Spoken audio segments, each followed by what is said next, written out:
దైవజనులు భక్సింగ్ గారు, అలాగే రాజమణి గారు మద్రాసులో పెద్దలు, వారు కలిసి చాలా సేవ చేశారు జయహోషామాలో.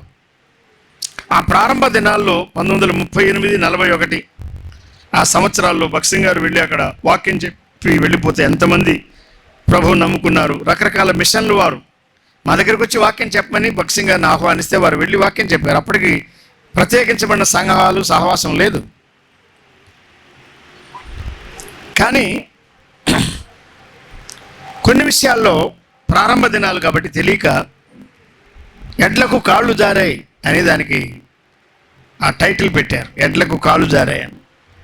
మనం వీలైతే అక్కడికి వస్తాం, లేకపోతే లేదు.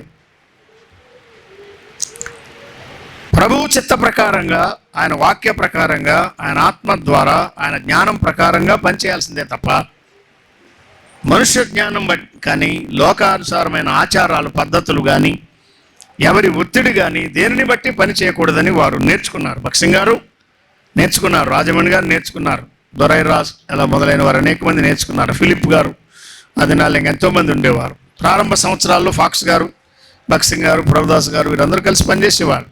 డిఎస్ జోసెఫ్ గారు ఇలాగ చాలామంది. తర్వాత వాక్య సత్యాల విషయంలో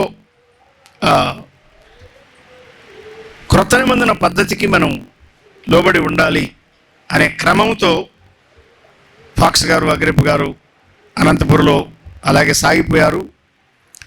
అయినా ఒకరితో ఒకరు సహవాసం చేస్తూ భక్సింగ్ గారు ఉన్నంత కాలం గాస్పుల్ లిటరేచర్ సర్వీస్ అని బాంబేలో, అందులో వారు ఒక ట్రస్టీగా ఉండేవారు చివరి వరకు.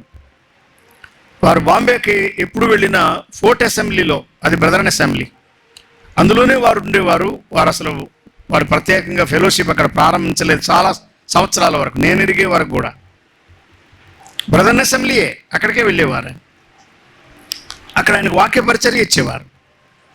అలాగున బ్రదరన్ అసెంబ్లీ ఉంటే భక్సింగ్ గారిది అక్కర్లేదు, భక్సింగ్ గారిది ఉంటే బ్రదరన్ అక్కర్లేదు, రెండు ఒకటే అనే ఆలోచనతో చాలా సంవత్సరాలు సాగారు. భక్సింగ్ గారు ఒకసారి ప్రార్థన చేస్తూ, ప్రభువా, నాతో మనుషులు ఉన్నా లేకపోయినా నాకు చింత లేదు, నీకే నేను విధేయుడై ఉంటాను, నువ్వు చెప్పినట్టే నేను చేస్తాను, నీ ఆత్మ నడిపించినట్టే నేను నడుస్తాను, కనుక నేను ఏం చేయాలో నాకు తేటగా బయలుపరచు అని ప్రభువు చిత్తానికి లోబడ్డానికి ఆయన ఇష్టపడి అప్పగించుకుని ప్రార్థన చేసినట్టుగా ఉన్నది ఆ పుస్తకంలో. రాజమణి గారు కూడా కొన్ని పొరపాట్లు జరుగుతున్నాయి, కానీ అవన్నీ దిద్దుకొని క్రమంగా ప్రత్యేకించబడి ప్రభు కొరకు జీవించాలని కోనుకున్నట్టుగా